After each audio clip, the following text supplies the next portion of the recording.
வணக்கம் நண்பர்களே. So Uganda vs Papua new Guinea match 9 at providence Guyana நடந்து முடிஞ்சிருச்சு. அண்ட் உகாண்டா 3 விக்கெட்ஸ் வித்தியாசத்துல வின் பண்ணி ஹிஸ்டரி கிரியேட் பண்ணிருக்காங்க. மக்களே, அவங்களோட முதல் விக்டரி இன் வேர்ல்ட் கப். இது ஒரு ஸ்பெஷலான moment, no doubt about it. So toss win பண்ணி போலிங் எடுத்தாங்க உகாண்டா அண்ட் 77 ரன்ஸ்ல சுட்டிட்டாங்க பாப்புவா நியூ கினியை. அதாவது வெஸ்ட் இண்டீஸோட கூட அவங்க ஒரு 130 அடிச்சாங்க. பட் இந்த ஸ்லோ பிட்ச்ல ரொம்பவே ஸ்ட்ரகிள் ஆனாங்க. அவங்களால அடிக்க முடிஞ்சது 77 தான். அண்ட் உகாண்டா போலர்ஸ் சூப்பரா போட்டாங்க. நிஜமாவே என்ன சொல்றது, அவங்களோட கேப்டனா இருக்கட்டும், அதே மாதிரி அந்த ஆஃப் ஸ்பின்னரா இருக்கட்டும், கெவேட்டோ நல்லா போட்டாரு, மியாகி நல்லா போட்டாரு.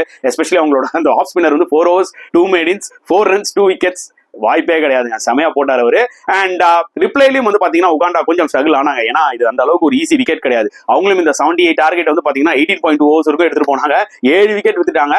At the same time Papua New கினியோட போலர்ஸும் நல்லா போடுவாங்க. உங்களுக்கு நல்லாவே தெரியும், வெஸ்ட் இண்டீஸ் பேட்ஸ்மேனே வந்து பாத்தீங்கன்னா கதற விட்டாங்க. அந்த வகையில் அவங்களும் சூப்பரா போட்டாங்க. அலை நாவ் ஒன்ஸ் அகைன் சூப்பரா போட்டு 2 wickets எடுத்தாங்க. அண்ட் பேனுவா இந்த மேட்ச்ல ஒன்ஸ் அகைன் கம்பேக் ஆயிருக்காரு. அவரும் 2 wickets எடுத்தாரு. பட் டார்கெட் ரொம்ப கம்மி டிஃபெண்ட் பண்றதுக்கு. எனவே உகாண்டா ஹிஸ்டரி கிரியேட் பண்ணிட்டாங்க. உங்களோட கருத்துக்கள் என்னன்றதை கமெண்ட் செக்ஷன்ல போடுங்க.